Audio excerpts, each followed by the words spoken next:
Good afternoon. Thank you. Thank you so much for being here today. I'm sure many of you are here for reunion, so I hope you're enjoying your reunion here at Sloan. My name is Donna Russell. I'm the Director of Alumni Relations, Annual Giving, and Events here at the Sloan School. And today we're so excited to be hosting our first inaugural Innovation Showcase in partnership with the Martin Trust Center for MIT Entrepreneurship. This program will highlight 17 of our entrepreneurs, including our guest speaker, Tim Rowe, founder and CEO of the Cambridge Innovation Center. And following Tim, we'll highlight 16 entrepreneurs who will be delivering 60-second startup pitches. So it's going to be a great program. As you know, many students and alumni found companies born out of MIT and MIT Sloan. And many do so with the guidance and support of the Martin Trust Center for MIT Entrepreneurship, managed by Bill Ouellette and Faculty Director Fiona Murray. The center provides the expertise, support, and connections needed for our students to become effective entrepreneurs. Aside from curriculum, there are many programs and competitions at MIT that encourage entrepreneurship, and I'm sure you've heard of many of them, like the 100K competition, the Clean Energy Prize, and Ideas Global Challenge. However, there are some newer programs that you may not know of. For example, the 2-year MIT Regional Entrepreneurship Acceleration Program, better known as REAP. This program helps regions accelerate economic growth and job creation. They do this by educating, engaging, and enabling teams from key regions in the development and execution of a well-designed acceleration strategy, all focused on entrepreneurial activity. Another program is the MIT Global Founders Skills Accelerator, or GFSA, which helps MIT founders become rockstar entrepreneurs. GFSA is MIT's student venture accelerator that provides educational opportunities for MIT students. It prepares them to hit escape velocity and launch into the real world. So many alumni startups have come out of this program. For example, Meramix, a consumer electronics device that can create custom personalized vitamins and supplements for users to help you be the healthiest version of you. Cardinal Wind, which is a data analytics platform aimed at improving the cost of capital for the wind industry. And Six Sensor Labs, a startup that created a portable allergen sensor, allowing you to test your food for gluten before you eat it anywhere at any time. The center also offers an entrepreneurship and innovation track for students within the MBA program. It focuses on launching and developing emerging technology companies and emphasizes theoretical education, team practice, and real-world application. I could go on, but I think you get the sense. The Trust Center is doing a lot to help prepare our students and encourage more entrepreneurship in the world from MIT. Now I'll move on to our program. I'd like to introduce an entrepreneur who has made a great impact in the world as a result of his time at MIT Sloan. Tim Rowe is the founder and CEO of Cambridge Innovation Center, or CIC, which is the largest facility in the world dedicated to housing early-stage technology businesses. I'm sure many of you have heard of it, and some of you may have even founded companies out of it. In addition to its Cambridge location, they opened new facilities in Boston and St. Louis in 2014. More than $2 billion has been invested in companies that grew out of the CIC. And the best known to date is Google Android, which was co-founded there. Tim serves as a venture partner for New Atlantic Ventures and sits on the board of the New England Venture Capital Association. He has also served as a lecturer here at MIT Sloan. He's a graduate of the MBA class of 1995 and is celebrating his 20th reunion at Sloan with his wife, Amy, also a member of the class. Please join me in welcoming Tim.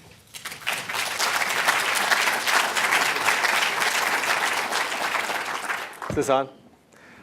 Thank you, everyone, for having me and taking your time to hear this story, and I hope we can make it a bit of a dialogue. A lot of credit for the existence of Cambridge Innovation Center goes to the other founder of Cambridge Innovation Center, who some of you know, and I'm going to ask him to step up here, Andy Olmsted. Sorry. That was quicker than I thought. Yeah, I wasn't sure where it would fit, but there we go. Part of this is a story of a business, and I will do that in a minute, but part of it is a story of how Sloanies go out and found things and build things, and I thought that would be a more interesting place to start. And memories change, and Andy, please correct me when I get this wrong, but both of us had graduated from Sloan and gone into management consulting. Andy at Arthur D. Little, myself at Boston Consulting Group, and my wife, who I met here at Sloan, where are you, Amy? Over there in the back. Had started with McKinsey. So it was a kind of a classic 1995 post-Sloan kind of thing to do. And we were all sort of bouncing around the world, traveling here and there. Amy and I would wave at each other as we passed through airports. And we found ourselves living at, what was that? Still do that. That's true. Hopefully, more and more we have to stand this way to be in the light or something. More and more we're at least in the airport together. So we found ourselves living in Singapore in, I guess it was 1999, and kind of looking at each other and saying, hey, if we're ever going to have a family or have a normal life, we need to quit these jobs. And so we did. We quit BCG and McKinsey, and around that time, Andy quit ADL, and we moved back to Cambridge. And we said, let's do startups. This was 1999. That was the kind of the time to do it. And we kind of were just kicking around, thinking about it, drinking beers, figuring it all out. Around this time, I forget the exact order, but Andy moved in with Amy and I. I can give some color to that if you want. What was the color? Well, to take it step by step, I remember Tim sent me an email from Singapore or somewhere. He said, and he had a kitchen cabinet of sorts where he was bouncing ideas off people. And he has these 6 ideas, or I think it was 6 ideas. And it was, I got this. Is Alberto here? Yeah, Alberto's probably He's in here. the reunion. Well, he was one of the cabinet members anyway. Anyway, if you're starting to get the picture, in any startup, it takes a real community to make it happen. It's not one person or 2 people. It's in the culture and the ecosystem. And so in this list of 6 things Tim sent around, one of them was really the idea for an incubator. And at the time, it was like a commune where you can do painting and startups and this thing. I mean, ideas morph. And I looked at it and said, I know what that is because I'd been doing consulting in that field for a while. And we had both just quit our jobs. And in fact, we're fortunate enough to have a little seed capital to try to make an idea happen. And we didn't have an office. And so any decision was going to literally happen at the kitchen cabinet. So I said, I want to do this with you, but I kind of need to move in because that's where the ideas are. So I literally... So just to go one more step, it was at about the 6-week mark that Tim pulled me aside and said, I've been talking with my wife. And she said, after we get an office, might be time. I think that's about right. Yeah. So we founded Cambridge Innovation Center. It was initially just, it sounds very grand, but it was just it was a 3,000 square foot, about 300 square meter space. It was a bunch of us, mostly friends from Sloan, who had little companies. We just decided to share the space and kind of share a copier. And we didn't have a reception person at first. And then I think somebody stole a laptop, wandered in, and we were like, okay, we need to have a reception person. It was kind of that basic. And it kind of grew from there. It was 5 companies and then 10. We tried another business model briefly and burned $18 million of someone else's money, and came back to the original business model, which is what we're doing today, and which works rather well, and without really much money. We grew to 50 companies, to 100 companies, to 200 companies, to 400 companies, to 800 companies. Now we're at about 1,000 companies. And growing. And along the way, Andy transitioned from being a member of the team to being a client, and started building another company. So I wanted to say one other thing Okay. before the company, which is just thinking about the fiber of how this thing started. When you were describing that 3,000 square foot space, it had everything you would possibly want to start an internet company, except for internet. And if you'd ever tried to provision from Verizon at that time, it was going to be tough. And there was announcements in the newspaper, and it was coming. And so Andre Morkel, class of '95, worked with Joe Hedzima, who was head of the entrepreneurship forum at the time. actually ran some Cat5 cable down the wiring his office from in the the 5th building floor to to the our 3rd floor to office. actually start the internet incubator. little detail. That's great. That's a great story. But yes, I transitioned to actually wanting to build something, to get my hands dirty. And so I started a company. I actually joined an idea in about 2007. And it was a software hosted solution selling into hospitals and universities doing healthcare research. And we actually sold it in 2012 to a private equity group. And I'm still working with them, still a tenant. And I think it worked out well because Andy bought a house and a car and got married. So I think it was a good transaction. Big picture, it really worked. Yeah. Anyway, yes, I'm still a member of the community. Right, and still working at CSE? Still working at CSE. That's right. So anyway, thank you, Andy, for that Of course, part of the anytime. conversation. So another of the early customers was Amy, who started an internet startup. She left McKinsey, did the internet startup for a while. You can bring this up, and is now back at McKinsey. You can ask her how the startup went, but this is I think a great sort of little snapshot of what it can be for a bunch of Sloanies to work on startups. It's worked out tremendously well for us. We're now the world's largest shared space for startups.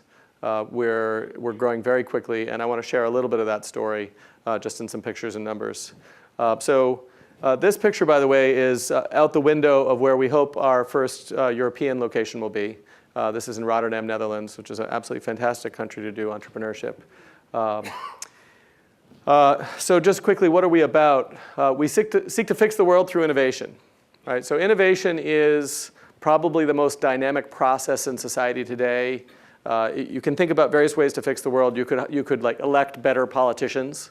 That would be a good way, I suppose. But we've tried that, and we keep trying that, but it hasn't really kind of made significant impact. And if you kind of rack your brains about how else are we going to really attack kind of the big problem, hunger and dependency on fossil fuels and these sorts of problems that threaten to send us into a morass of global warming and climate change and all these kinds of problems, you really just keep coming back to innovation. And what do we mean by innovation? It's just taking an idea or an invention, the kind of thing that they develop here at MIT, and putting it to work in the real world. Right? Actually translating into something functional that people really use. That's all innovation is, at least in our book. And we're really good at the research part, and we have some of the world's top institutions here that are just really tops at research, places like Harvard and MIT and all the other schools around here.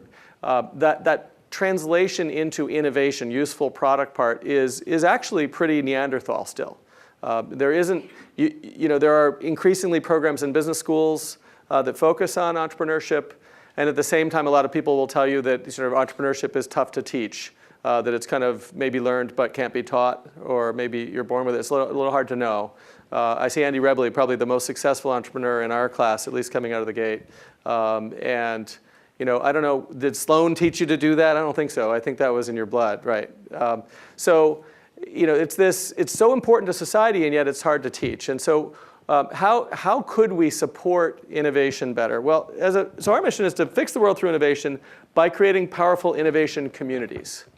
An innovation community is a physical space that brings many innovators together, on top of each other, running into each other every day, as well as others who support those innovators. That may be investors, bankers, lawyers, all those sorts of things. I'm going to share a little bit of data about the importance of physical concentrated communities and how they work differently than just kind of knowing people and getting them on the phone. So I'm talking about buildings where you have an incredibly high density of entrepreneurs and they run into each other and connect every day. Our focus is to support exceptional entrepreneurs. And we don't mean to be cute here saying you're all exceptional. I actually mean we're trying to support the small percentage of entrepreneurs who are truly exceptional. I don't mean that we know who those people are coming in the door, or that we have a kind of a way of measuring. If we did, we'd probably be in the wrong business. But rather, as we design the communities, what we're trying to do is figure out what type of community is needed by the exceptional entrepreneur.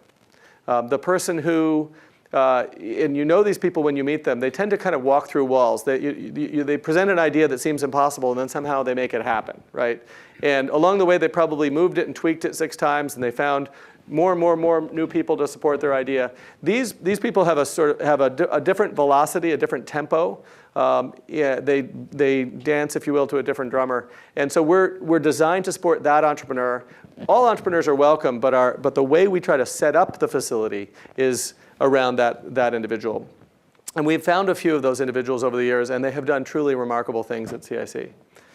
So just some pictures, kind of what a shared entrepreneurial workspace might look like, gathering places, places where people connect, places where people make friends and find employees and find partners.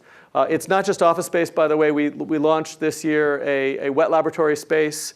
It's, by those who seem to know this stuff, this is, without question, the most advanced shared wet laboratory space on the planet. If you were doing a life sciences startup, there's no place you could go with more of the latest gear that you can use as say a 1 or a 2-person company coming out of the gate.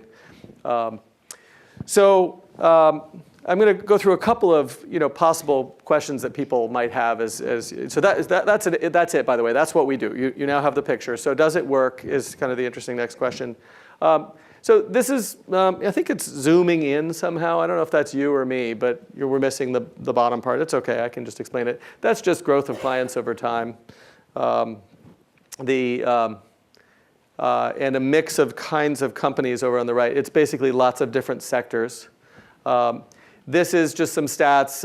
We're now up, these are in euro, apologies because I pulled this from a European presentation, but we're at about, one of the ways that we measure how well we're bringing in the resources that an exceptional entrepreneur might want is how much venture capital is there available kind of within the community. And the way we measure that is we look at venture capital funds that are headquartered physically inside our buildings.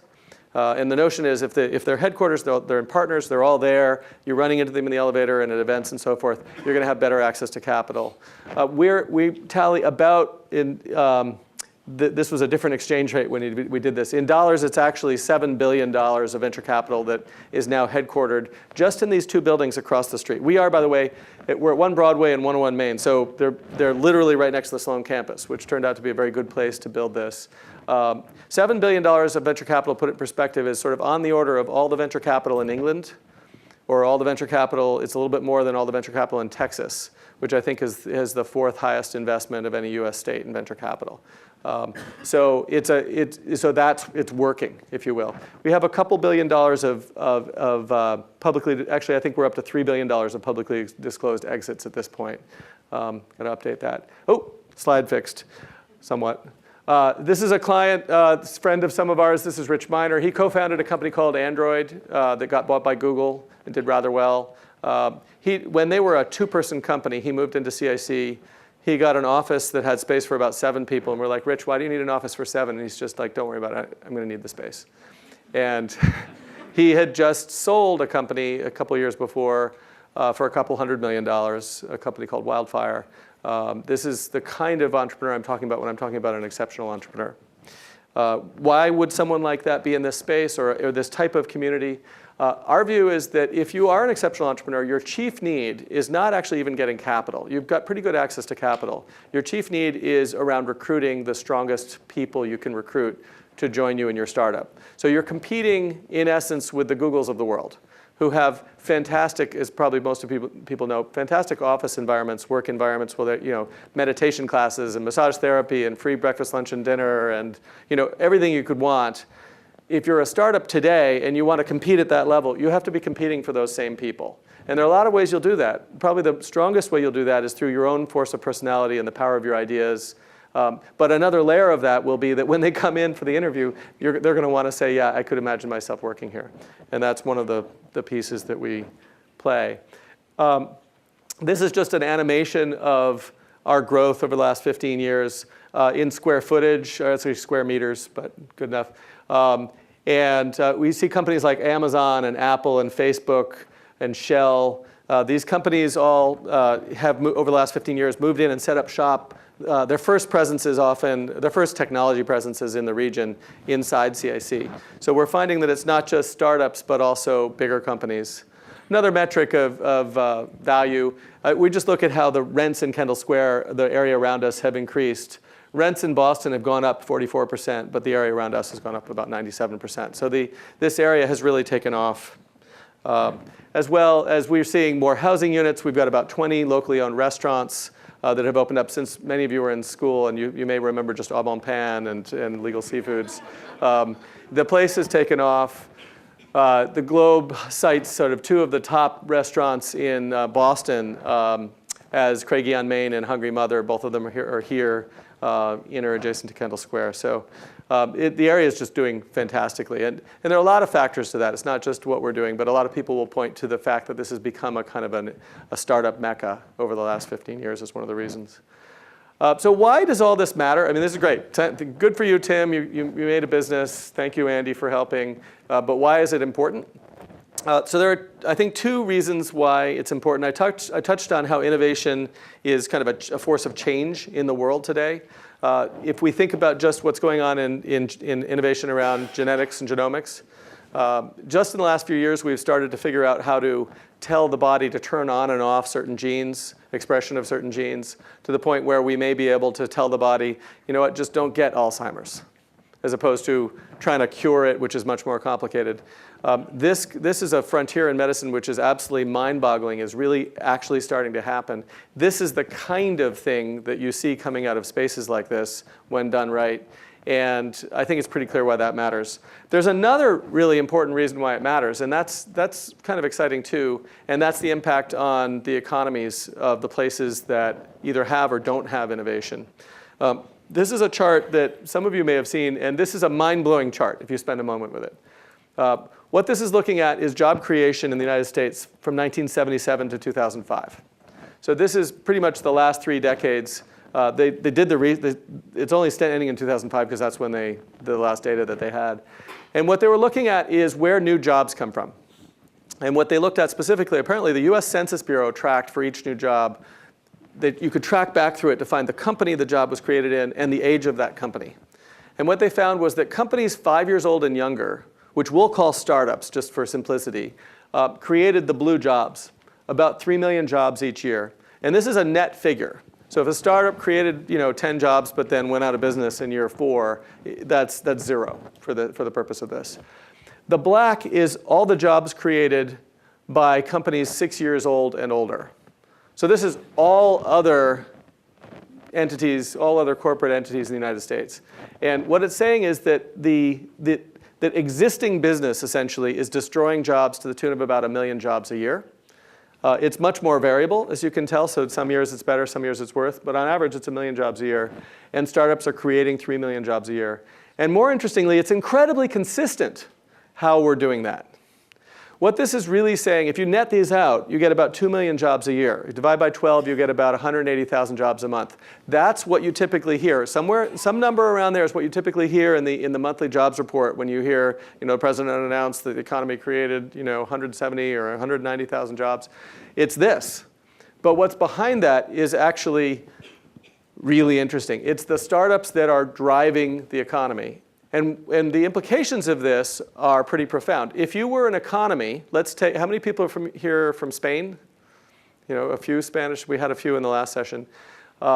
So Spain is a country which right now is got a pretty terrible track record at creating startups. There's very little venture capital, and the exceptional entrepreneurs from Spain, and I know this from experience, are moving here to the United States to build their companies, and they're doing rather well. It's not a problem with the Spanish. It's a problem with the Spanish system, if you will, the ecosystem. And when you're not creating startups, you're not creating jobs. So unemployment, who knows what the unemployment is for the youth in Spain? The typical stat is 25-year-old and younger Spanish people. 50%. 50%. Yeah, 49% was the last figure I heard. About half don't have jobs. Now there's some shadow employment in Spain, so you got to be careful with Spanish statistics. But the point is that they're struggling, and they're struggling in part because they're not creating the new economy. And that's true in a lot of places around the world. So if we don't figure out how to create the new economies, then we're stuck with the old economy, and that's the black bit. And that's what a lot of countries are looking like. So why does it work? I said I would touch on that briefly, why these sort of intense, dense communities seem to make a difference. This is a little bit wonky, but we're all MIT people here. This was a study done in 1988 at Bell Laboratories.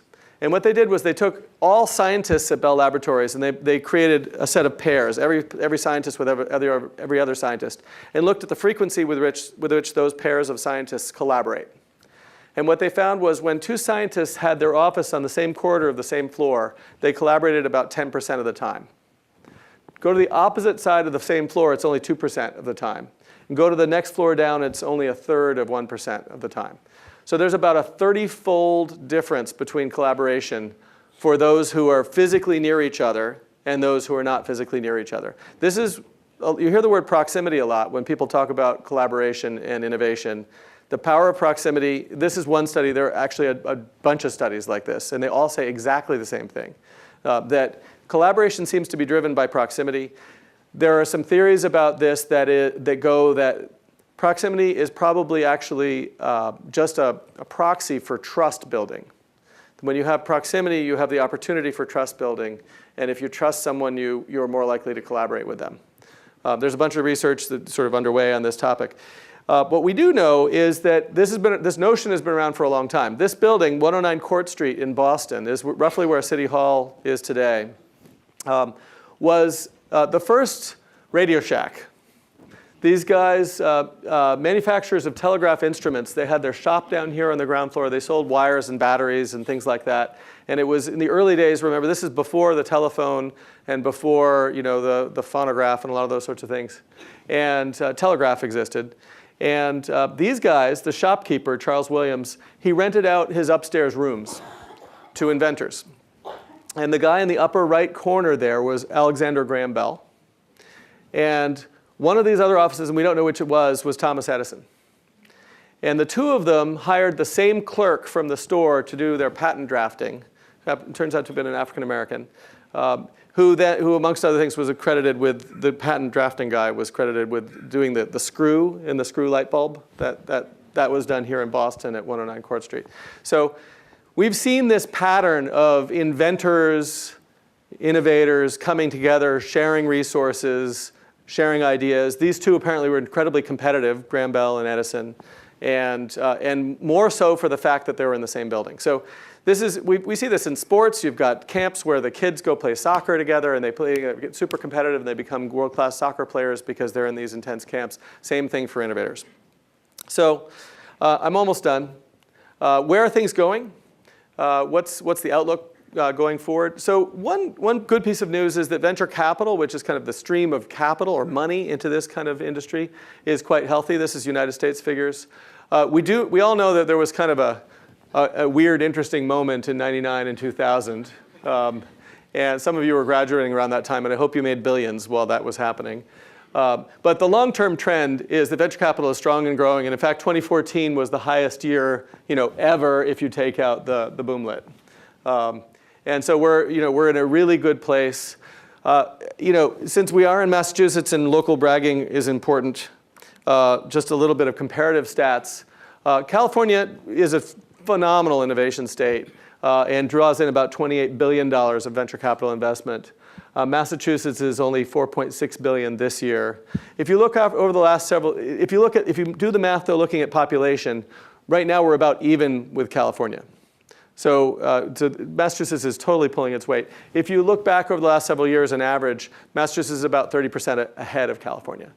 So we're in one of the world's most intense innovation places right here with MIT and Harvard and all the other great schools.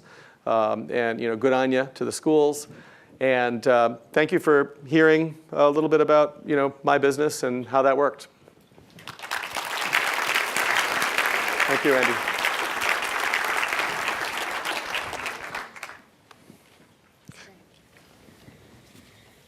Thank you, Tim, and thank you, Andy, for being here and for that great presentation. That was awesome. Okay, so now we're going to move on to our pitches. So we have 16 presenters who are MIT Sloan alumni who are representing all different class years and programs.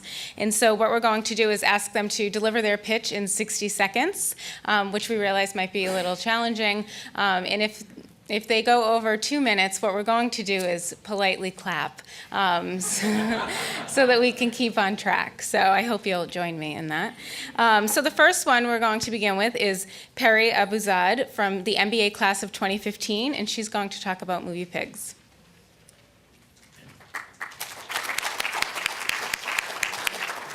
Hi, everyone. My name is Peri, and I just earned my MBA degree yesterday. That's 5 seconds more.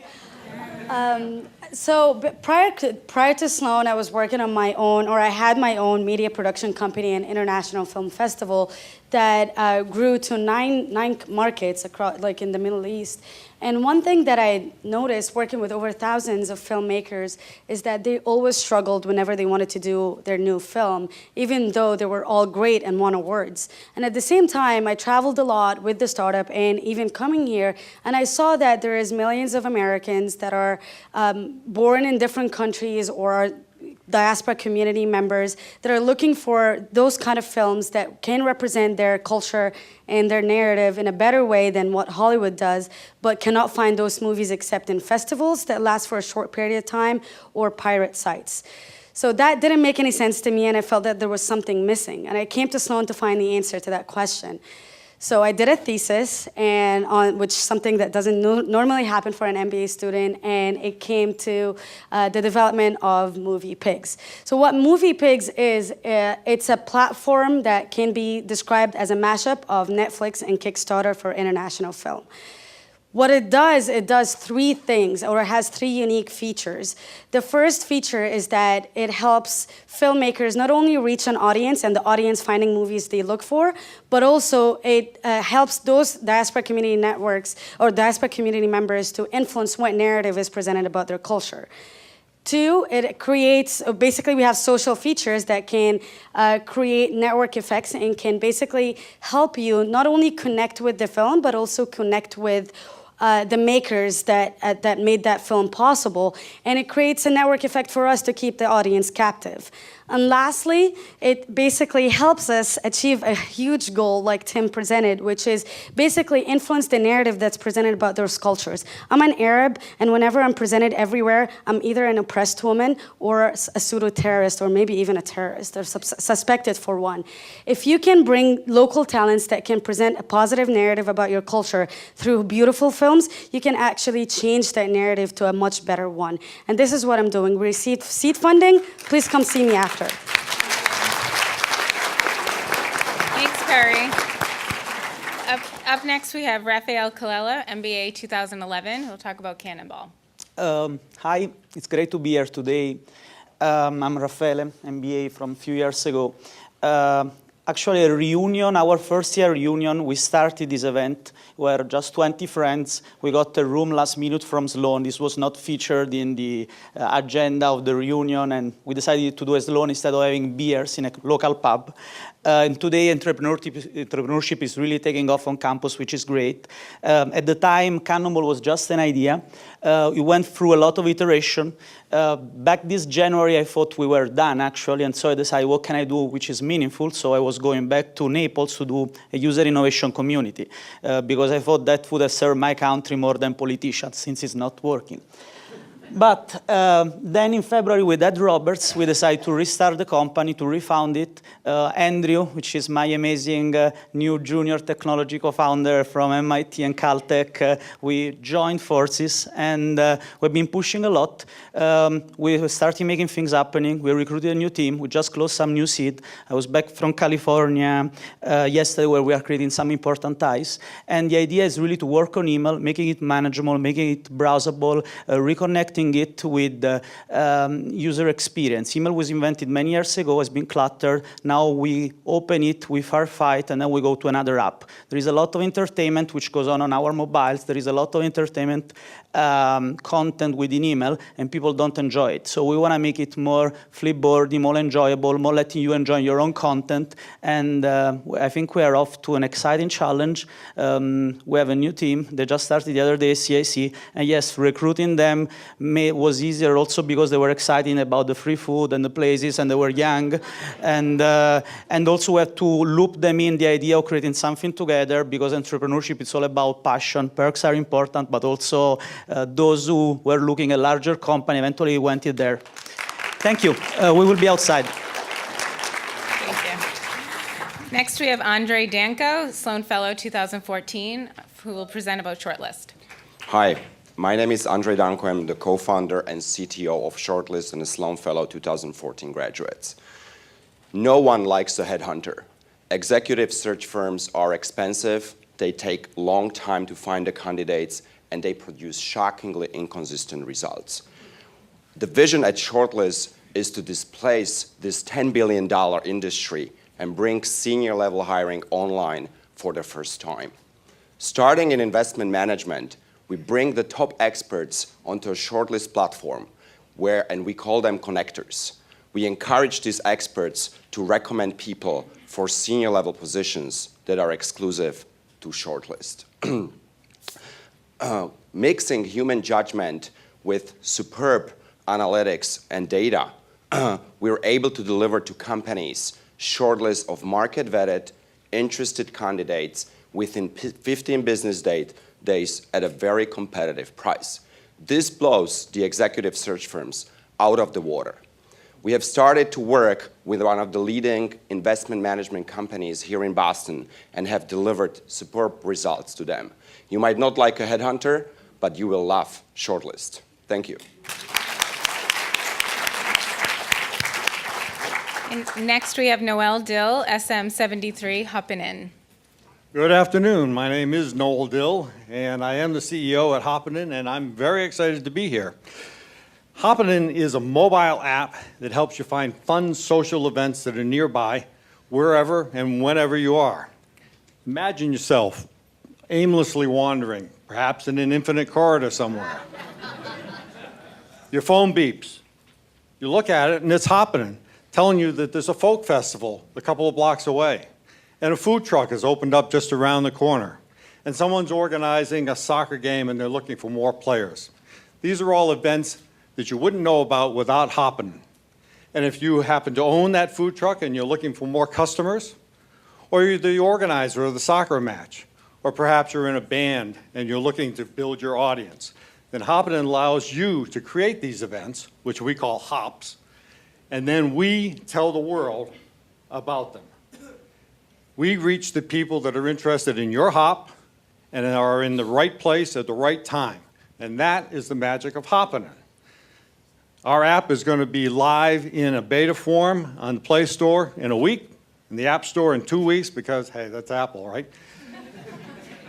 And we invite all of you to help us make this the next great sociable community, and download the app and help us build it into something special. Thank you.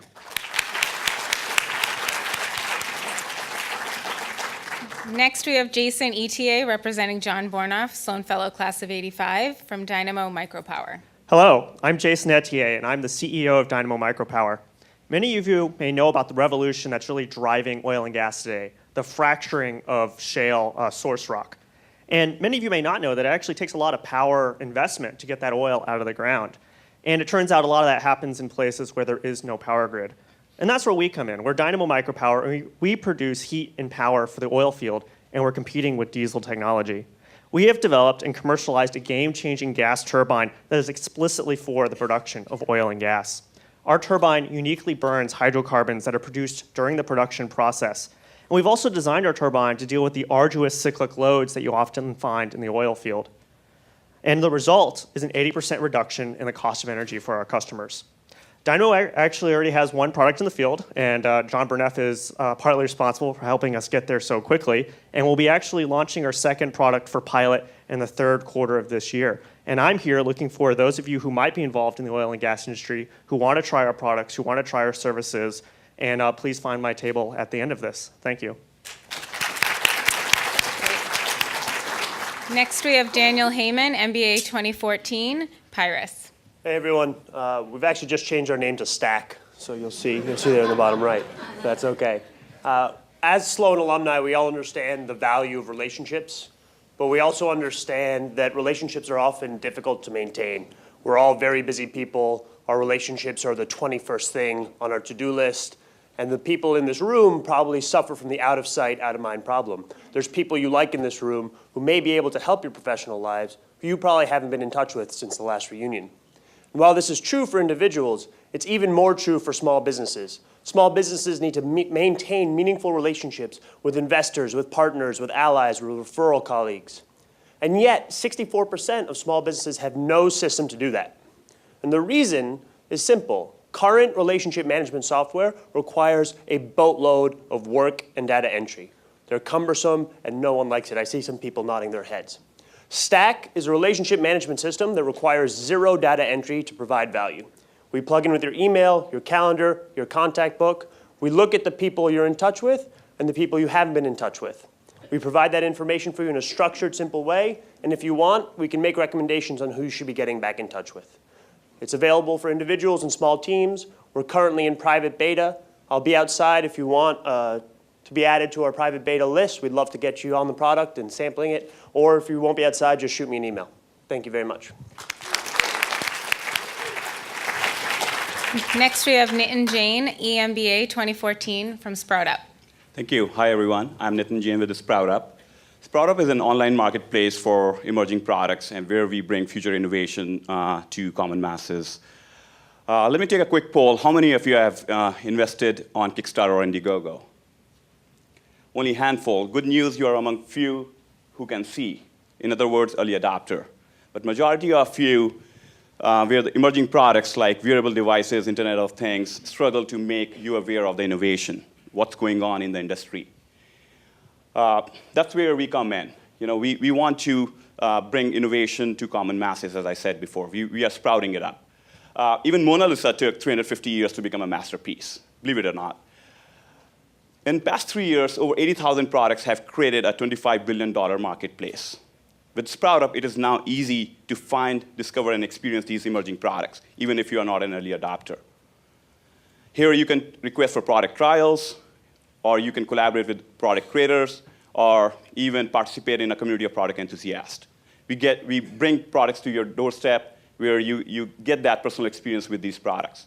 Regardless of your engagement with new technology, I would like you to invite to join Sprout Up and change the movement of future of innovation. We are in private beta. We launched our website last May of 2015, and we'll love to show you the demo outside. Thank you. Next, we have Aisha Khalifa, Sloan Fellow 2014 from Doctella. So how many of you have ever had a surgical procedure or know someone who's had surgery? Raise your hand. So there are about, in the United States alone, 25 to 40 million surgical procedures or medical procedures. And typically what happens is there's a lot of fear and uncertainty around what's going to happen before, during, and after surgery. Doctella is working to solve this particular problem. We provide a digital mobile handheld tool that allows you to be empowered to ask questions, to really know what's happening with your particular surgery. So how do we do that? In this world of patient engagement and digital health tools, the key word is trust. What you really want is a trusted advisor in your back pocket that can let you know which questions are most relevant for the condition that you have. And that's what Doctella provides. How do we do that? We have a group of tech entrepreneurs from Silicon Valley, including our CEO who's here. We also have trusted physicians from Hopkins and Harvard who have developed content and curated almost every single common surgical procedure in the US. And we're bringing that to you in the palm of your hand. In 2015, we're going live in 4 hospitals and also working with 40,000 patients that have beta tested the app to provide for you a delightful and intuitive way to navigate your surgical journey as a patient. Thank you.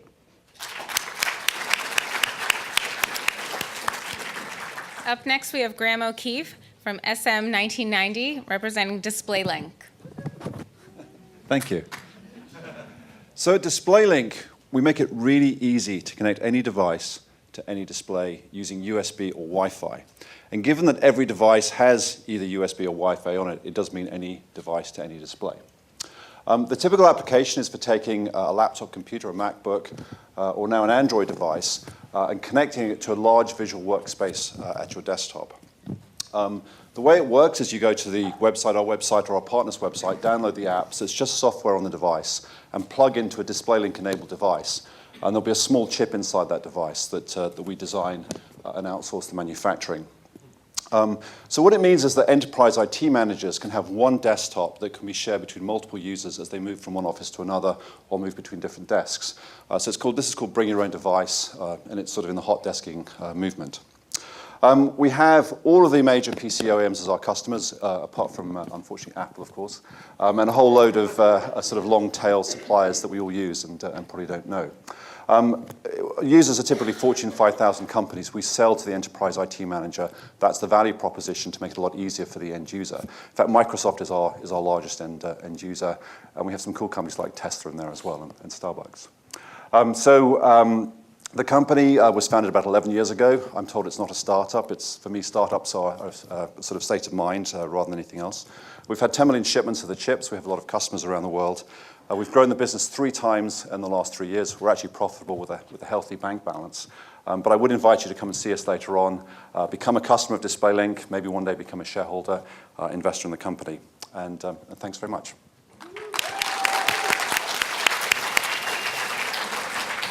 Next, we have Andy Rebele, MBA, 1995, for Pure Watercraft. Thanks very much. I was in Tim and Andy's class here at Sloan. I'm here to talk about my company, Pure Watercraft. We are trying to do for boats what Tesla is doing for cars. We're developing intellectual property around adapting EV technology to boats. And our first product will be an outboard motor system that will provide boaters with the propulsion of up to a 35 horsepower conventional outboard motor, but without the noise and pollution and maintenance of conventional systems. So even most boaters don't realize that a conventional outboard produces between 10 at the very best end and 150 times the pollution per gallon of gas that a car does. They're a disaster. And the maintenance is much higher as a proportion of usage than for a car. And in terms of noise, the noise above water is enough to lose your hearing after prolonged daily exposure. And below water, a typical outboard produces as much noise as a pile driver. So even boaters don't realize this, especially because to make outboards quieter, they've directed the noise underwater. So the noise underwater is even worse today than it was in the past. So what we've developed is a system that can eliminate the noise and pollution and reduce the maintenance to nearly zero.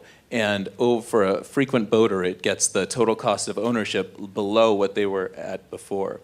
So that's why we have got teams early on. Our early commitments are from rowing teams, where coaches are pre-committing now to our product. So teams from Stanford and from University of Washington and from Marin Rowing Association are committing even before we finished our prototype. So that's what we're developing. So for those of you who aren't boaters, an outboard motor is the motor that bolts onto the back of onto a back of a boat developed for that purpose. There are about 8 million outboards in the United States and a world market of about 5 times that size. Annual sales are about 50,000 in that market in just the segment we address in the United States.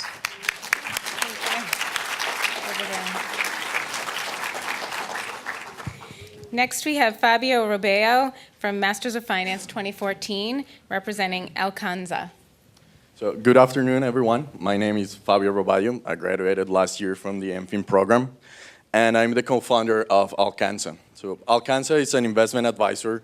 We're licensed by the SEC to provide online automated portfolio management through most major brokers in the US and Latin America.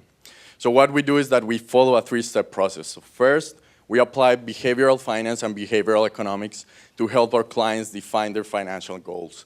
Second, we use advanced quantitative algorithms to define an efficient portfolio of ETFs. And finally, through our technology, we connect to the client's broker, we execute the required trades, and then we monitor the account on a daily basis for portfolio rebalancing. We are not a broker. We are not looking to become one. We believe there's a calling for transparent, conflict-free investment advice. And currently, Alcanza can be used to invest for retirement, education, buying a house, or simply general investments. And our fee structure is unique. We charge our clients only on their earnings, and we credit their accounts if their portfolio loses value. Please go to alcanza.us to see how we're changing asset management forever. Thank you.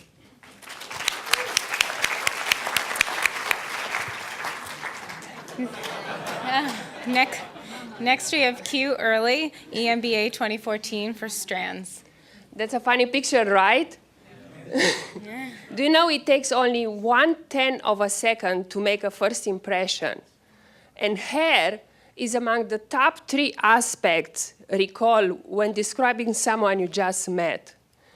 Hair means a lot to us women. We spend more than $9 billion in 10,000 plus hair care products launched every year, and we are still not happy with our hair. There is a lot of unstructured data out there, and there is no convenient and trustful way to match that data with your personal hair types, concerns, and lifestyle needs. You are limited to your salon, to your location, unreliable information, and exposure to better products. And that's why we created Strands, an online platform that recommends and delivers highly customized hair care regimen. We are a team of cosmetic chemists, engineers, and hairstylists working with selected brands to deliver the best products to our customers. I am Lacramiora Schulte, founder of Strands, and we change how women shop for hair care products. Thank you.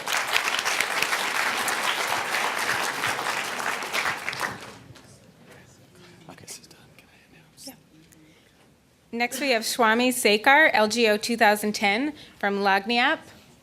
Thank you. Imagine a world where you get greeted by your favorite waiter every time you walk into a restaurant. We're building a platform today that empowers the waiters to be able to achieve that vision. So let's take an example of a restaurant operations. Marketing. Marketing is a big deal. Restaurants spend a lot of money in both traditional and digital marketing. But a lot of that happens through traditional outbound ad-word-based or ad-based marketing. That means that it's usually not personal, it's not time-sensitive, it's not real-time, and so sometimes it's hard to measure. What we envision at Laniapp, when we think of how restaurants should market to their customers, is different. We believe that a restaurant owner should look at making a business decision on what kind of, say, a deal or a promotion he wants to create, which is very time-bound and done in a real-time basis. Then the waiter would then customize that and then share it with their network of customers who have chosen to connect with the waiter using a personalized invitation. So now, I, Swami, don't get just an ad blast saying there's a 10% off on Abigail's this afternoon for lunch, but I get a personalized message from Shirley, who's my preferred waiter over there, saying, hey, Swami, I've not seen you for a few days for lunch, but if you drop by today, I'll give you a discount on your favorite tiramisu. That's nice, that's powerful, it's personal, and I'm more likely to take it. This is good because it increases customer satisfaction, it increases the Did somebody clap? Okay. It increases customer satisfaction, it increases the revenue for waiters, and the most important thing for a restaurant, it increases the repeat rate of a customer coming back to the restaurant. So that's what we are building. That's actually a sneak peek of what we are trying to build, essentially trying to make restaurant wait staff as micro-entrepreneurs. We are a 10-people team. We are launching in 3 weeks. We are doing our second round of seed funding now. We are looking to raise $2 million. So if you're a restaurateur, a customer, or have contacts in the VC space that's relating to this, we'd love to talk to you outside. Thank you. Next, we have Judy Seltzer from the Sloan Fellows Class of 2000 for Business Planning for Health. Hi, I'm Judy. I work for Management Sciences for Health. I've been there for 30 years. I'm only 30. They have a good preschool. And MSH was actually founded here at MSH Sloan in 1971 by 2 Sloan Fellows. I'm very proud of that. And if I were to meet you in a bar, likely, I would tell you that I work in the area of international development. You might think I put up strip malls, but that's not the case. I actually am a government contractor, which is so unappealing, right? What I do is I am a conduit. USAID puts a lot of money on the table. Companies and contractors like MSH take that money and we try to do good in the world. But that's getting progressively more difficult. And recently there have been some mandates given by these international donors, and what they're saying is we want local organizations to become local owners of what they're doing, and we want results-based financing. All of that is bad news, actually, because they're not ready for that. These organizations in the developing world are not ready for that. So what I've developed, and this is already 10 years ago, I developed an online business planning development program, which allows CSOs, civil society organizations around the world, and non-governmental organizations to remain mission-driven and market-adjusted so that they're not having a donor dictate what their market should be and what they should be doing. No, they can go directly to their markets. They can figure out what is feasible and viable, what are the needs, and they can develop products and services that can truly change the world, okay, or change the trajectory of health in their countries. We have an online program that helps people do this. It uses a lot of principles from Sloan. They come out thinking that they've basically gotten a whole lot smarter, and they have. The products and services they've developed are phenomenal, really groundbreaking. We're working on 6 continents, over 50 countries, and I'd be happy to tell you more. Next, we have Abhishek Kumar, MBA 2015, Arise Impact. Thank you. Good afternoon, everyone from Arise Impact, the first ever trained, differently abled workforce providers. 1 out of every 5 US differently abled individual is employed. The rest aren't. From our research, we understood that this is due to lack of self-confidence and customized job-based training skill set. Our team, combined with over 15 years experience working for self-education for differently able, came up with a solution. We will hire differently able graduates and train them for 6 months in 2 ways. First, connect them one-on-one with a behavioral mentor to help work on the people skill set. And second, provide customized job-based training skill set. We will then place these trained, differently able workforce into the corporate environment, who can be easily integrated in the business processes. Corporates save time, money, and increase inclusivity. Arise Impact helps differently able to earn their livelihood. Please come, talk to our team, and I'm Abhishek Kumar from Arise Impact. Have a wonderful evening. Thank you.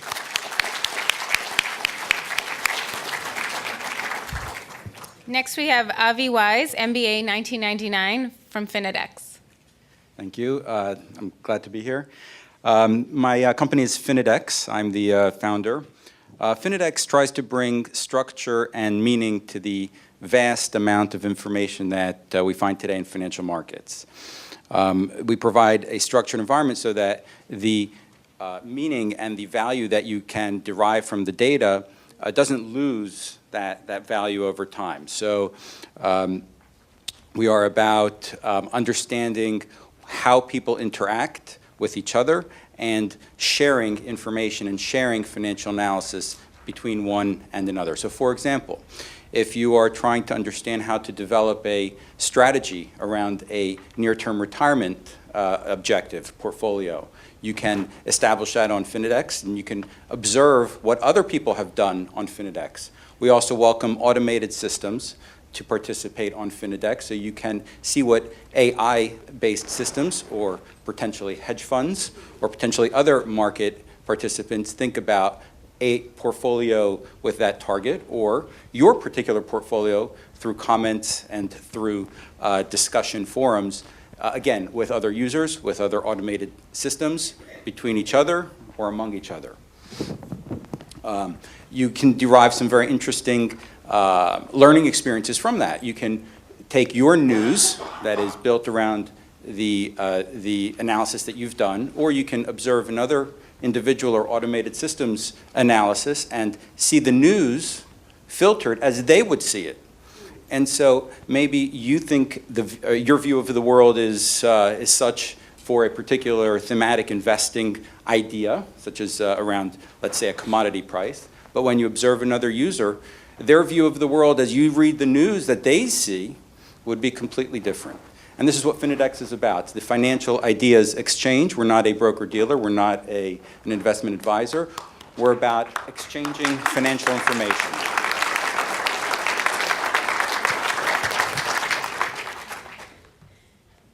That was great. Thank you, everyone. And let's give a round of applause for all of our innovators. So immediately after this, we'll have all of our innovators out at tables in Ting Foyer, so you'll be able to talk to them more, especially those that we cut off. So thank you for your patience. And we're going to have Tim say one more thing and then conclude. So just quickly, one of you asked if you could, during the reunion, come over and see CIC. I'm going to go over at 4 o'clock if anyone wants to show anyone around. Thanks. How about just meet at the main doors of this building, Tang. We're in Tang, right? Yeah. Great, thank you. So I'm going to ask our innovators to leave first so that they can get to their tables. So thank you. And thank you all for participating in our first innovation showcase, and we hope to do this again. So thank you again.